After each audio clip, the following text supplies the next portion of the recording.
नमस्कार प्रेक्षकांनो, सर्वप्रथम सर्वांना गुढीपाडव्याच्या आणि मराठी नवीन वर्षाच्या हार्दिक शुभेच्छा। तर आजच्या गुढीपाडवा विशेष भागामध्ये आपल्याला पाहायला मिळणार आहे की जी प्रिया आहे ती प्रत्येक वेळेस सायलीच्या विरोधात काही ना काही नवीन कारस्थान करत असते आणि तिची तर पुरती वाट लागणार आहे। कारण गुढीच्या पूजेचा जो मान असतो तो मान आता पूर्णाजीने नवीन जोडपा आहे म्हणून त्यांना दिलेला असतो आणि त्याच वेळी घडणार आहे ते खूपच जबरदस्त असं ज्याचा विचारही करू शकत नाही अशी गोष्ट घडणार आहे। आणि ती म्हणजे आता स्वतः देवाचीच इच्छा अशी आहे की ही गुढी सायलीने उभी करावी, अर्जुनने उभी करावी, कारण ते दोघं खरे आहेत। प्रिया ही खरी नाही आहे, ती खोटारडी आहे आणि त्याची शिक्षा प्रियाला मिळणार आहे। ती ही अशा पद्धतीने मिळणार आहे की ज्याचा कोणी विचारही केला नव्हता, स्वप्नातही विचार केला नव्हता। पूर्णाजी आणि कल्पनाने अशा पद्धतीने गुढीची पूजा करण्याचा मान सायली अर्जुनला मिळणार आहे। सायली अर्जुन जेव्हा आता गुढीची पूजा करण्यासाठी पुढे जात असतात तेव्हा पूर्णाजी म्हणते की आमची खरी सून जी आहे आणि सुभेदारांची सून आहे तिने ही गुढीची पूजा करावी, नवीन जोडप्याने करावी। अर्जुन म्हणत असतो की असं आहे माहिती आहे का, तुम्ही प्रत्येक वेळेस मला बोलून दाखवता ना की आमचं नवीन लग्न झालेलं आहे, नवीन लग्न झालेलं आहे, मग आता मला तुम्हाला सांगायचं आहे ते म्हणजे ही गुढी उभा करण्याचा मान आम्हाला मिळाला पाहिजे असं अर्जुन म्हणत असतो। आणि त्याच वेळी पूर्णाजी म्हणते की नाही, आणि मग प्रिया आणि अश्विन दोघंही गुढी उभा करत असतात आणि त्यावेळेस गुढी उभा करताना गुढीला लावलेला जो कलश असतो तो प्रियाच्या डोक्यात पडतो आणि प्रियाचं डोकं फुटतं। त्या क्षणी सायली धावत जाते आणि तो कलश वरती हातात झेलते आणि गुढी पडायला लागलेली असते, कारण अश्विनने मागचा पुढचा विचार न करता गुढी तशी सोडून दिलेली असते आणि त्याच वेळी अर्जुन धावत जातो आणि ती गुढी पकडतो। इकडे प्रियाची मात्र भलतीच वाट लागलेली असते आणि तिचं डोकं चांगलंच फुटलेलं असतं। तर इकडे देवाचीच अशी इच्छा आहे की सायली अर्जुनला तो गुढीचा मान मिळाला पाहिजे। तर हे आजच्या या भागामध्ये आपल्याला पाहायला मिळणार आहे। तर आपल्याला पाहायला मिळतं की पूर्णाजी आणि कल्पना दोघीही उठलेल्या असतात आणि पाहतात तर सगळी तयारी ही सायली करत असते। प्रिया नुकतीच उठलेली असते आणि उठून खाली आलेली असते आणि ती म्हणत असते की हे सगळं काय झालेलं आहे, आज नेमकी मला का उशीर झालाय उठायला, हा प्रश्न ती विचारत असते। आणि त्याच वेळी तिथे पूर्णाजी आणि कल्पना म्हणत असतात की तन्वी कुठं आहे, रोज तर तन्वी करत असते ना सगळी तयारी, मग अचानक काय झालं, आज तन्वी कुठं गेलेली आहे, तन्वी का सगळी तयारी करण्यासाठी आलेली नाही, असं पूर्णाजी विचारत असते। आणि त्याच वेळी आपल्याला पाहायला मिळतं की पूर्णाजी म्हणत असते की असं काय झालेलं आहे, म्हणजे हे सगळं कशामुळे झालंय, काय असा प्रॉब्लेम का झालेला आहे, हा प्रश्न पडलेला असतो। आणि त्याच वेळी सायली तिथं असते, सायली पूजेची तयारी करत असते तेव्हा प्रिया येते आणि म्हणत असते की आई ग, माझ्या पोटात खूप दुखायला लागलंय असं म्हणत ओरडायला सुरुवात करते। आणि त्याच वेळी तिथं सगळेजण आलेले असतात आणि सगळेजण म्हणत असतात की हे सगळं काय झालेलं आहे, तर मी काय होतं तुला। पूर्णाजी कल्पना धावत जातात, त्यांची लाडाची सून आहे ना, की ती खोटारडी आहे ते तर आपल्याला माहितीच आहे प्रेक्षकांनो। प्रियाची नाटकं काही केल्या काही थांबत नसतात, तिची नाटकं वाढतच चाललेली असतात। तिला असं वाटत असतं की काय आहे हे सगळं आपणच केलं पाहिजे, आपणच करत आहोत, हे सगळं ती बोलत असते। परंतु तिची जी नाटकं आहेत ती काही केल्या थांबत नसतात, मूर्खपणा तिचा चालू झालेला असतो आणि ती मात्र वेड्यासारखी तिथे वागत असते। इकडे अश्विनला लगेच बोलवून घेतलं जातं। कल्पनाला खूपच वाईट वाटत असतं, कारण तिची लाडकी तन्वी आहे, तिला त्रास होऊ लागलेला असतो। कल्पना म्हणत असते अश्विन लवकर ये, तन्वीला काय होते बघ। अश्विन येतो आणि म्हणतो काय हे, अगं तन्वी मगाशी तू रूममधून खाली येत होती तेव्हा तुला काहीच झालं नव्हतं। तन्वी म्हणत असते की माझं ना पहाटेपासून पोट दुखतंय, तू काही खाल्लेलंस का रात्री। तेव्हा ती म्हणत असते की नाही, मी वेगळं काहीच खाल्लेलं नाही असं ती बोलत असते। आणि तेव्हा मात्र इकडे अश्विन म्हणत असतो अगं मग मगाशी का सांगितलं नाही। तेव्हा ती म्हणते एक तर रात्री तू उशिरा झोपलेला होता, उशिरा झालेला होता आणि त्यात जर मी तुला असं सांगितलं असतं तर तुला किती वाईट वाटलं असतं ना, म्हणून मी नाही सांगितलेलं आणि मला ना तुझी काळजी वाटते रे। हे सगळे नाटकं तिची चाललेली असतात आणि त्यासोबतच पाहायला मिळतं की जेव्हा हे सगळं घडत असतं तेव्हा मात्र इकडे प्रिया पोटात दुखायचं नाटक करत असते। तेव्हा प्रिया म्हणत असते की आता काय करायचं, आणि कल्पना मी तर असं ठरवलेलं होतं की 10 मागतकरांना अन्नदान करायचं आहे, त्याचबरोबर त्यांना बाकीच्या गोष्टीही दान करायच्या आहेत, तर आपल्याला ते केलं पाहिजे ना। तेव्हा सायली तिथे येते आणि म्हणते त्यांना ब्लँकेट्स द्यायचे आहेत, असा विचार आहे ना तुमचा, मी घेते जबाबदारी सगळी असं म्हणत सायली आता जबाबदारी घेत असते। सायलीनं सगळी जबाबदारी घ्यायचं ठरवलेलं असतं। काहीही झालं तरीही सायलीनं ज्या गोष्टी ठरवलेल्या असतात त्या गोष्टी अशा पद्धतीनं घडत असतात की ज्याचा स्वप्नातही विचार केलेला नव्हता। प्रियाची मात्र वाटच लागलेली असते, कारण प्रियाला कळून चुकलेलं असतं की आपण हे सगळं काय केलेलं आहे, या सगळ्या गोष्टी आपल्यामुळं घडलेल्या आहेत हे प्रियाला माहिती असतं. आणि इकडे प्रिया मात्र नाटक करत असते, कारण तिला एकतर उठायला उशीर झालेला असतो, तिला काम करायची इच्छा नसते आणि म्हणूनच हे सगळं नाटक तिनं केलेलं असतं. तिचं असं म्हणणं असतं की काहीही झालं तरीही हे सगळं जे घडत आहे ते अशा पद्धतीनं झालेलं असतं. आणि ती म्हणत असते की माझं ना पोट खूप दुखतं आहे ना, आणि मला कळतच नाही आहे की मी काय करू, आणि माझ्या पोटात दुखायला लागलेलं आहे, असं ती पूर्णाजीला बोलून दाखवत असते. पूर्णाजीला म्हणत असते की माझ्या पोटात दुखलेलं आहे आणि मला ना प्रश्न पडलेला आहे की मी आता कसं करू हे सगळं.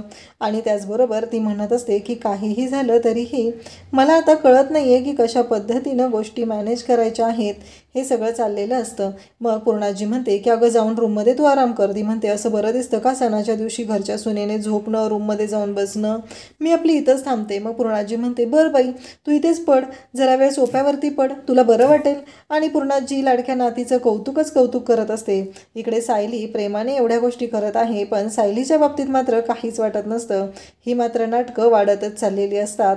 आणि जेव्हा ह्या सर्व गोष्टी घडत असतात तेव्हा मात्र आपल्याला पाहायला मिळतं की इकडे प्रिया आता तिथं सोफ्यावर झोपलेली असते. प्रिया म्हणत असते की बरं झालं, चला काहीतरी माझ्या फायद्याचं घडलेलं आहे आणि कधीतरी माझ्या फायद्याची गोष्ट झालेली आहे, असं तिचं म्हणणं असतं. आणि ती म्हणत असते की असंच नाटक केलं तर मला अजिबात काम करायला लागणार नाही, हे प्रियाचं बोलणं सुरू असतं.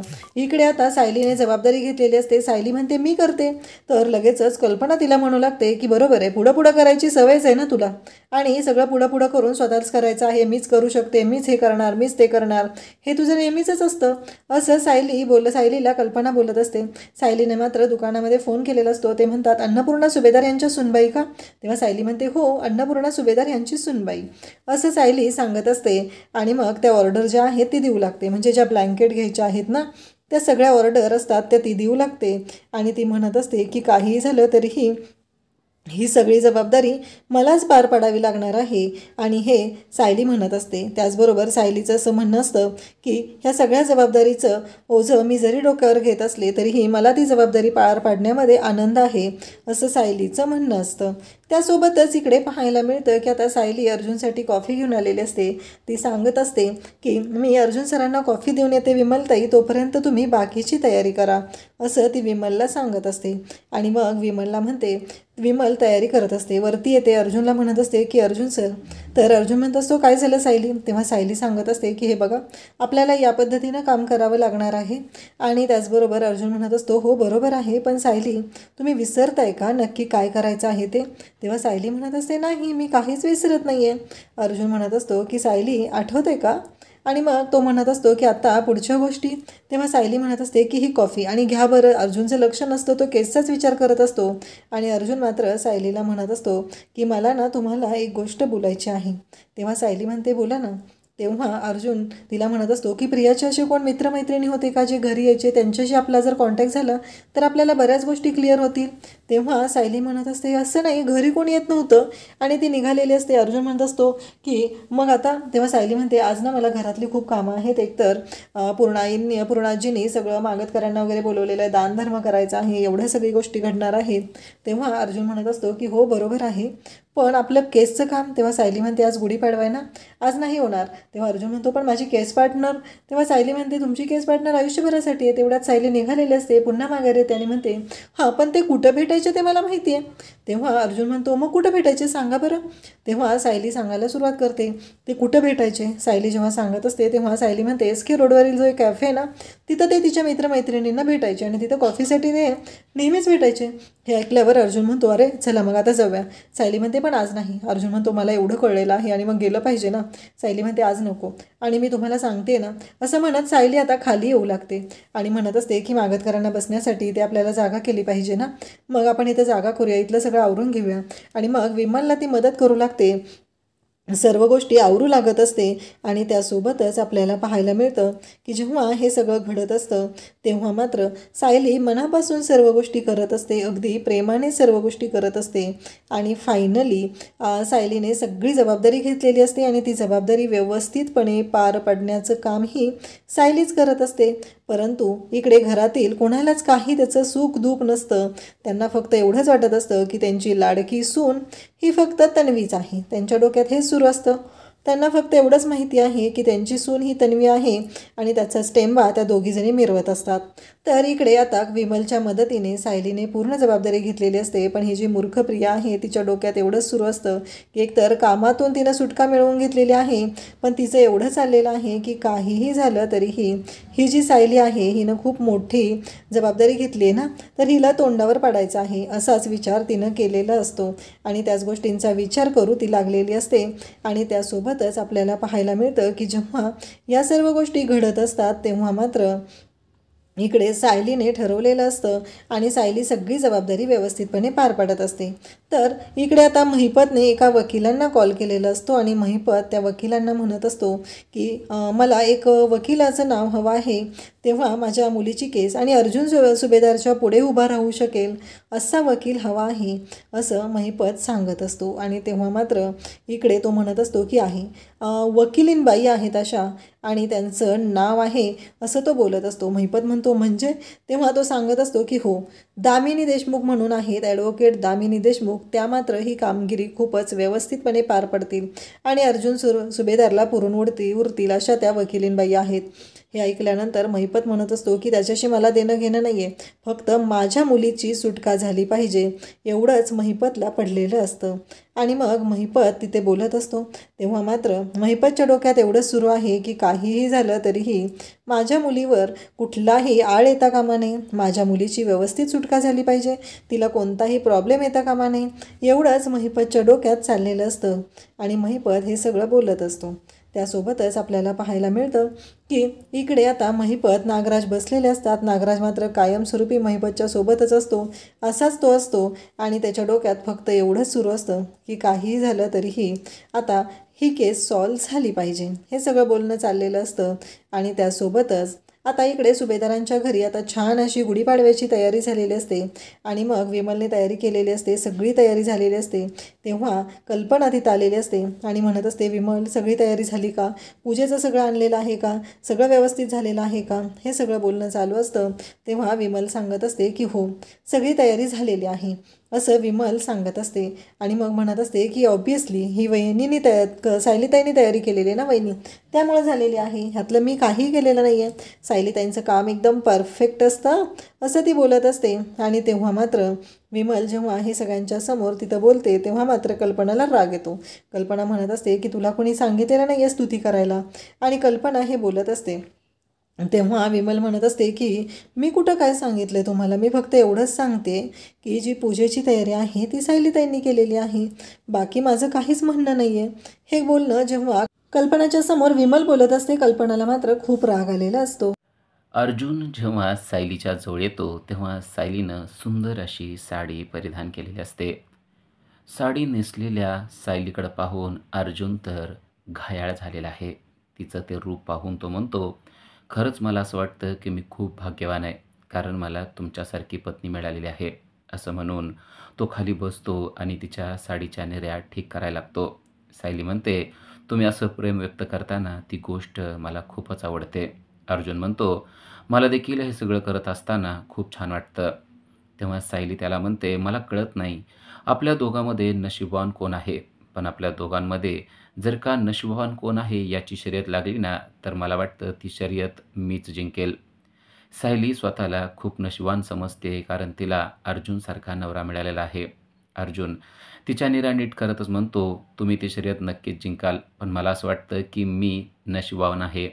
तुमची इतकी सुंदर पत्नी मला कसं काय मिळू शकते ना, हेच मला कळत नाही. तेव्हा सायली म्हणते, मी सुंदर आहे असं तुम्हाला वाटतं ना, कारण खरं सौंदर्य तुमच्या डोळ्यांमध्ये आहे. जेव्हा माणूस स्वतः सुंदर असतो ना, तेव्हा त्याला सगळं जग सुंदर दिसत असतं. तुमची माझ्याकडं पाहण्याची नजर सुंदर आहे, तुमचं जगाकडं पाहण्याची नजर सुंदर आहे, म्हणून तुम्हाला सगळं छान वाटतंय. अर्जुन अजूनही तिच्या निरा नीट करत असतो आणि तिला शांतपणे बोलत असतो. अर्जुन अगदी तिच्या रूपावर फिदा झालेला आहे आणि ही गोष्ट त्याच्या डोळ्यातून तिला स्पष्टपणे दिसते आहे. तिला समजतंय की अर्जुन आपल्यावर किती जीवापाड प्रेम करतोय. सायली त्याला म्हणते, "खरंच आपल्या दोघांच्या या सुखी संसाराला कोणाची सुद्धा दृष्ट लागू नये." अर्जुन म्हणतो, "अजिबात लागणार नाही. आणि ज्यांची दृष्ट लागायला पाहिजे ना, त्यांना आपण लवकरात लवकर जेलमध्ये पाठवून देणार आहेत." सायली अर्जुन एकमेकाकडे पाहत असतात. सायली म्हणते, "खरोखरच मला असं वाटतं की तुमच्यासारखा नवरा मिळाला आहे ना, म्हणजे माझं भाग्य उजळलेलं आहे." अर्जुन तिच्या जवळ येतो आणि म्हणतो, "मला देखील असंच वाटतं. मला तर असं वाटतं तुमच्या डोळ्यात नुसतं पाहत राहावं. तुमच्या समोरून जाऊच नये. आणि जेव्हा तुम्ही अशी साडी नेसता आणि छानपैकी नटून माझ्यासमोर येता, तेव्हा मात्र मला तुमच्यासमोरून अजिबात हलू वाटत नाही." सायली म्हणते, "पण माझ्या पाठीमागं खूप काम आहे. तुम्हाला माहिती आहे ना, खाली किती कामं पडलेली आहेत." अर्जुन म्हणतो, "बास. तुमचं एवढं वाक्य आहे ना, माझा सगळा रोमॅन्टिक मूड घालवून टाकतं. अहो, कामं महत्त्वाची नाही आहेत. महत्त्वाचे आहेत आपण दोघं. महत्त्वाचं आहे आपल्या दोघांमधील रोमान्स. महत्त्वाचे आहेत आत्ताचे हे क्षण."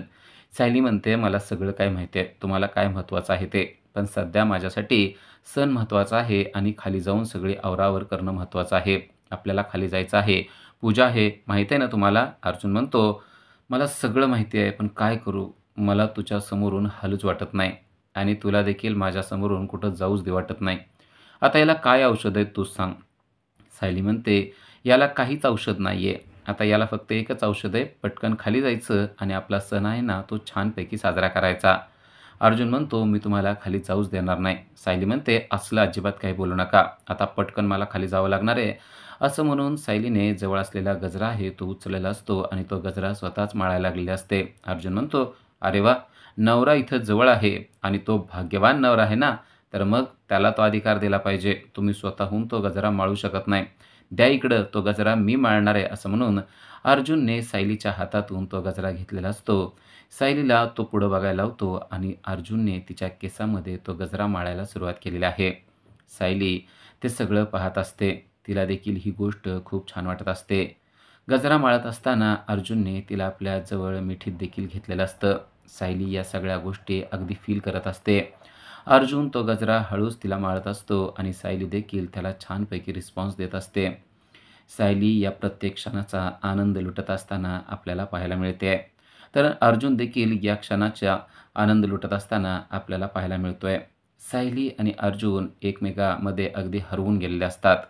सायली मात्र अर्जुनला म्हणते, की आपल्याला आता लवकरात लवकर खाली जाणं गरजेचं आहे. कारण जर का उशीर लावला ना, तर आपल्याला ओरडत बसतील. अगोदरच घरच्यांना आपल्यावर ओरडण्यासाठी कारण पाहिजे असतं. आपण त्यांना अजिबात कारण द्यायचं नाही, असं ते अर्जुनला म्हणते. पण अर्जुन मात्र तिला मिठीतून सोडत नसतो आणि गजरा माळत असतो.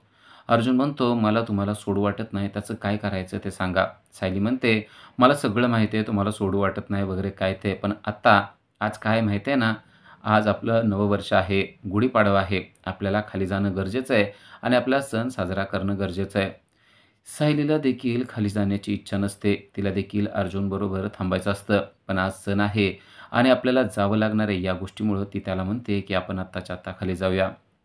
अर्जुन मात्र तिच्या त्या देखण्या रूपाकडं पाहतच असतो आणि म्हणतो, "खरंच सायली, तुमच्या इतकं सुंदर मी आजपर्यंत जगात कोणीच पाहिलं नाही. तुम्ही आरशात पहा ना, तुम्ही स्वतः किती सुंदर दिसताय." सायली म्हणते, "आता मला हरभऱ्याच्या झाडावर चढवायचं बंद करा. मला माहिती आहे मी सुंदर आहे. माझ्यापेक्षा तुम्ही कितीतरी पटीनं सुंदर आहात असं देखील मला माहीत आहे." अर्जुन म्हणतो, "मग हे सौंदर्य खरं तुमच्या डोळ्यातच आहे. तुम्हाला देखील सगळं जग सुंदर दिसतं ना, म्हणूनच मी तुम्हाला सुंदर दिसत असणार." सायली म्हणते, "असं असलं तरी देखील तुम्ही सुंदर आहात हे मला माहीत आहे. आता यापेक्षा जास्त काही बोलायला नको. जर का आपण इथं बोलत बसलो तर रात्र कधी होईल ते कळणार नाही. आपल्या लव्ह स्टोरीला कधीच एंड होणार नाही." अर्जुन म्हणतो, "हे मात्र वाक्य तुम्ही अगदी लाखातील बोललात. आपल्या लव्ह स्टोरीचा एंड कधीसुद्धा होणार नाही. कारण मी तुमच्यावर असंच प्रेम करत राहणार आणि मला तुमच्यावर असंच प्रेम करत राहायला आवडतं." इकडे अश्विन आणि प्रिया देखील त्यांच्या रूममध्ये आहेत. प्रियाचं पोट दुखत होतं म्हणून ती वर आलेली आहे. अश्विन आवरावर करतोय आणि म्हणतो, की "आता कसं वाटतंय तुला प्रिया?" तेव्हा प्रिया म्हणते, मी तर अगदी ठणठणीत आहे." तेव्हा तो म्हणतो, "काय? तू अगदी ठणठणीत आहेस आणि आत्ता तर खाली तुझं पोट दुखत होतं ना?" तेव्हा प्रिया एकदम म्हणते, "हां, हो, म्हणजे दुखत होतं, पण आता मला बरं वाटतंय." अश्विन म्हणतो, "मग अचानक कसं काय बरं वाटायला लागलं?" तेव्हा ती त्याच्याजवळ असते. ती त्याला म्हणते, की "खरं सांगू, मला तुमच्यातल्या डॉक्टरमुळे नव्हे, मला तुमच्यातल्या नवऱ्यामुळं बरं वाटायला लागलेलं आहे. तुमच्या जवळ असलं, तुमच्याबरोबर असलं, की मला छान वाटायला लागतं आणि माझं पोट वगैरे जरी दुखत असलं, काही जरी असलं, तरी मला अजिबात त्रास होत नाही. तुमच्या स्पर्शाने आणि तुमच्या असण्याने मला समाधान वाटतं, असं त्या अश्विनला म्हणते आहे. अश्विन म्हणतो, "म्हणजे मगाशी तुमचं पोट दुखत नव्हतं का?" ती म्हणते, "दुखत होतं, पण आता तुम्ही जवळ आहात ना, त्यामुळे मला काहीच वाटत नाही."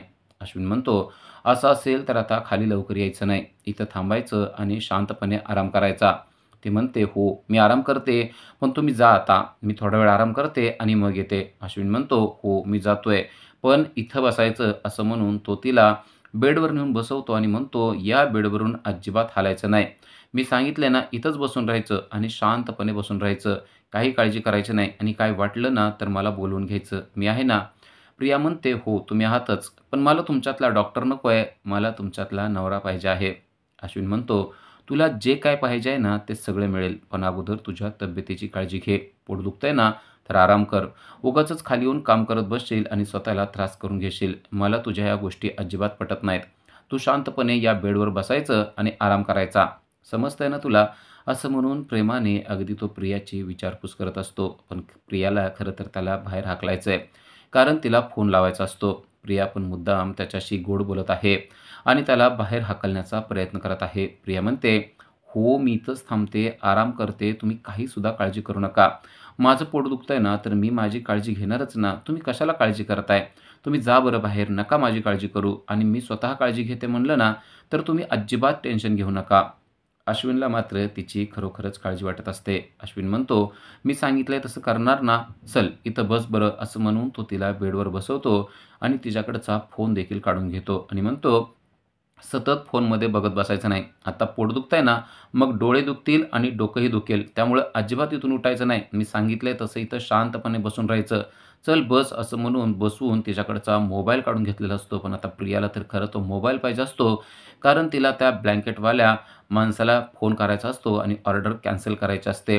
पण अश्विनला मात्र हे माहीत नसतं. आता हा अश्विन उगाचच गळ्यात पडायला लागलाय, अशी भावना तिच्या मनामध्ये येते आणि याला कसं तरी कटवावं लागेल असा विचार करून ती त्याला गोड बोलायला लागते आणि म्हणते, "खरं तर मला थोडा वेळच फोन पाहिजे होता. मला ना आईची खूप आठवण येते म्हणून फोन पाहिजे होता. नाहीतर मी कशाला फोनमध्ये जास्त वेळ बघत बसेल. जरा वेळ आईशी बोलले असते आणि त्यानंतर मग फोन बाजूला ठेवून टाकला असता असं मला वाटत होतं." अशी आयडिया तिनं केलेली असते. आता अश्विन म्हणतो, "ठीक आहे. तुम्हाला तुमच्या आईशी बोलायचं असेल तर आता मी तर काय करणार? तुम्हाला बोलायचं असेल तर हा फोन घ्या आणि शांतपणे थोडा वेळच बोला. जास्त वेळ अजिबात बोलायचं नाही. नाहीतर मी येऊन पाहणार आहे." असं तो म्हणतो आणि पुन्हा फोन तिला देतो आणि तो आता खाली जात आहे. अश्विनला पण कटवले या गोष्टीचा आनंद तिला वाटत असतो आणि ती अश्विन गेला की लगेचच मोबाईल उचलते आणि तिने त्या पार्सलवाल्या व्यक्तीला फोन केलेला आहे. त्याला फोन लावून ती म्हणते, की "तुम्ही पार्सल पाठवलं आहे का?" तो म्हणतो, "हो, पार्सल गेलेलं आहे." तेव्हा ती चिडते आणि म्हणते, मला जरा वेगळ्या ब्लँकेट पाहिजे होत्या." तो म्हणतो, "कसल्या ब्लँकेट पाहिजे होत्या?" ती म्हणते, "मला जरा फाटलेल्या ब्लँकेट पाहिजे होत्या." तो म्हणतो, "पण आता पार्सल तर तुमच्या घरी पोहोचलं असेल." प्रिया चिडते आणि म्हणते, "पोहोचलं असेल का? ठीक आहे. असेल तर अजून 15 फाटक्या-तुटक्या ब्लँकेट आहेत ना, त्या पाठवून द्या." तो म्हणतो, "अहो, पण तसला माल तर आम्ही बाजूला काढून ठेवलेला असतो. तसला माल कशाला लागणार आहे?" प्रिया म्हणते, की "तुम्हाला जेवढं सांगितलं ना, तेवढं करा. मला पाहिजेत त्या ब्लँकेट पाठवून द्या. तुमचे किती पैसे होत असतील ते मी देते." तेवढ्यात ब्लँकेटची डिलिव्हरी झालेली असते. विमल त्या ब्लँकेटवाल्याकडून ब्लँकेट घेते आणि आता सर्वजणच खाली आलेले असतात. कारण आज पाडवा आहे आणि पाडव्याचा सण साजरा करण्यासाठी सर्वजण खाली आलेले असतात. प्रिया, अश्विन, सायली, अर्जुन, पूर्णाजी आणि कल्पना असतात. पण प्रताप मात्र घरी नसतो. तेव्हा प्रिया म्हणते, "नेमकं पप्पा आज नाही आहेत ना, तर आपण त्यांना व्हिडिओ कॉल करून आपण सण कसा साजरा करतोयत ना, ते दाखवूया." ती मुद्दाम त्यांची आठवण काढत असते. सायली आणि अर्जुन तिच्याकडे पाहत असतात. त्यांना माहीत असतं, की ही प्रिया किती बनेल आहे, पण ते काही बोलत नाहीत. ते शांत राहतात. उद्याच्या भागामध्ये आपल्याला पाहायला मिळतं, की पूर्णाजीनं यावेळेस गुढी उभा करण्याचा मान सायली आणि अर्जुन यांना न देता अश्विन आणि प्रिया यांना दिलेला आहे. कारण ते नवदाम्पत्य आहे आणि त्यांनी गुढी उभा केली पाहिजे, असं तिचं मत असतं. तेव्हा अर्जुन आणि सायली म्हणतात, "आमचं पण नवदाम्पत्यच आहे, कारण आमचं पण याच वर्षी लग्न झालेलं आहे. आम्हाला पण मान मिळाला पाहिजे." तेव्हा सायली अर्जुनला शांत बसवते आणि म्हणते, "कोणी जरी गुढी उभा केली तरी काही फरक पडत नाही. त्यांना उभा करू द्या." तेव्हा प्रिया आणि अश्विनच गुढी उभी करायला लागतात. प्रिया गुढी उभा करत असते, तेव्हा धसमुसळ्या प्रियाकडून वर लावलेला कलश आहे, तो निघत असतो याकडे त्यांचं अजिबात लक्ष नसतं. पण सायलीचं मात्र बरोबर त्या ठिकाणी लक्ष असतं आणि तेवढ्यात तो कलश खाली पडतो. तो नुसता पडत नाही तर नेमका प्रियाच्या डोक्यात धाडकन पडतो आणि प्रियाला इजा देखील होते. पण खाली पडणारा कलश सायलीने मात्र एका क्षणात सावरलेला असतो आणि अर्जुनने देखील गुढी सावरून अर्जुन आणि सायलीने गुढी उभा केलेली असते. शेवटी गुढी अर्जुन आणि सायली यांच्या हस्तेच उभारली जाते. अशा सिरियलच्या अपडेटसाठी आजच आमच्या चॅनलला सबस्क्राईब करा. थँक्यू.